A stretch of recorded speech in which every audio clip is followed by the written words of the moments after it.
হাম রোগ অর্থাৎ মিজেলস হল একটি অত্যন্ত সংক্রামক ভাইরাসজনিত রোগ। এটি সাধারণত শিশুদের মধ্যে বেশি দেখা যায়, তবে বড়রাও আক্রান্ত হতে পারে। নিচে হাম রোগের 10টি গুরুত্বপূর্ণ লক্ষণ সুন্দরভাবে ব্যাখ্যা করা হল। ১. জ্বর। হাম রোগের শুরুতেই সাধারণত হঠাৎ করে জ্বর আসে, যা 101 ডিগ্রি ফারেনহাইট থেকে 104 ডিগ্রি ফারেনহাইট পর্যন্ত হতে পারে। ২. শুকনো কাশি। একটি স্থায়ী শুকনো কাশি থাকে যা ধীরে ধীরে বাড়তে পারে। ৩.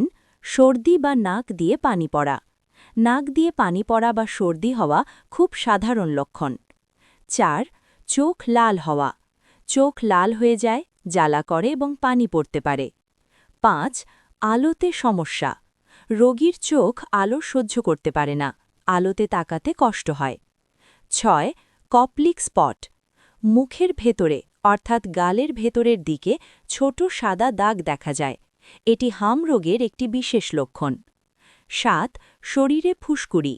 প্রথমে মুখে, তারপর পুরো শরীরে লালচে ফুসকুড়ি ছড়িয়ে পড়ে। ৮. দুর্বলতা এবং ক্লান্তি। শরীর খুব দুর্বল লাগে এবং রোগী ক্লান্ত অনুভব করে। ৯. গলা ব্যথা। গলা খুসখুসে লাগা হতে পারে। ১০. ক্ষুধা মন্দা। রোগীর খাওয়ার ইচ্ছা কমে যায়।